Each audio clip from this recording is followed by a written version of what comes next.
Hi folks, welcome back to the channel. As you may know, I had a short break recently where I went away for a few days with my family. We went off to a wooden lodge in the middle of the forest where for 5 days we suffered gale force winds and some horrible wet cold weather. That wasn't going to stop us having a good time, however. We braved the weather, we had a very chilled, relaxing 5 days, spent a bit of time together, and it also gave us a chance to play plenty of board games. Now, once my wife and I are becoming some kind of board gaming super duo, my wife's parents, who joined us for a few days, are not really into board gaming. For them, the odd game of Scrabble maybe at Christmas, and their idea of board games really is just Monopoly and Ludo, rather than the behemoth that the hobby industry of gaming has become these days. So with this in mind, I decided to choose some games that were a little lighter, a little faster playing, and a little easier to teach, just to see if they would enjoy it. I was also looking for something that would work well with 2 to 4 players, and also something new for me and my wife to play, as I didn't want the fact that we were really kind of up on the rules of one particular game to mean that we would kind of take over and spoil their enjoyment. As an example, we had considered taking Pandemic with us. However, I did feel that because me and my wife played quite a lot, we may end up quarterbacking the game a little bit, and it might spoil it for them, especially when they're just sort of dipping their toe in to board games. Now, a game I've heard a lot of good things about that I'd never actually played was Ticket to Ride. Now, Ticket to Ride has been around since 2004, and to be honest, the idea of a train game has never really appealed to me. Now, doing a little bit of research, I found Ticket to Ride New York. The game plays essentially the same as the original one, however, it's been slimmed down a little bit to make it play a lot faster. It's also had a bit of a retheming, so instead of having trains across the United States, you're trying to take cab rides across Manhattan. It also sees you trying to visit some of the tourist attractions such as Central Park and Empire State Building to allow you to score some extra points. Now, Ticket to Ride New York sees you starting with 15 taxis as opposed to the 45 trains that you would start with in the original game. It's the same mechanics as the original, with you having destination tickets to complete by linking routes together, and you do this by drawing the coloured transport cards in order to collect the sets that you need to complete your route.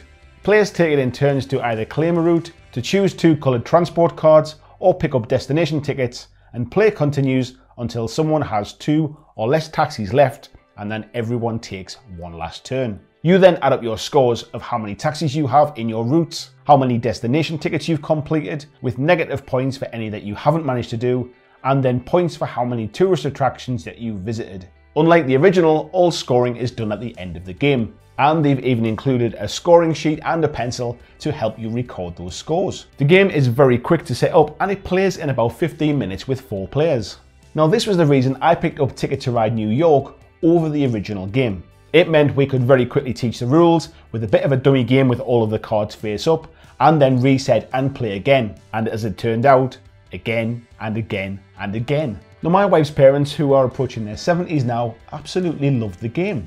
I didn't want them to feel forced to have to play a second time, however, it was them that just kept saying, let's have one more game. The fact that it played really quickly meant that no matter if they were winning, losing, or they made some big mistakes, the next game wasn't far away. The chat around the table as people's routes were taken by somebody else, forcing them to make a different decision, and also in one particular game where I tried to be a little bit clever and had the one route that I needed stolen from me in the last move of the game. The games we played were really fun, and no one felt that that moment that had been thrown at them had any kind of long-lasting effect. Now, the interesting thing is, the next night my wife's parents offered to babysit for us, so my wife and I could go out for a few drinks and a meal together. And when we got back home, guess what? They were both sitting playing Ticket to Ride. When we all sat together for a meal on the last night, it was them that suggested we have another game after dinner. Now, I've seen some mixed reviews online for this edition in the Ticket to Ride series, with a lot of those reviewers saying that it just doesn't really add anything to the Ticket to Ride series and there's no real reason for it to be there. I, however, have to disagree with some of this.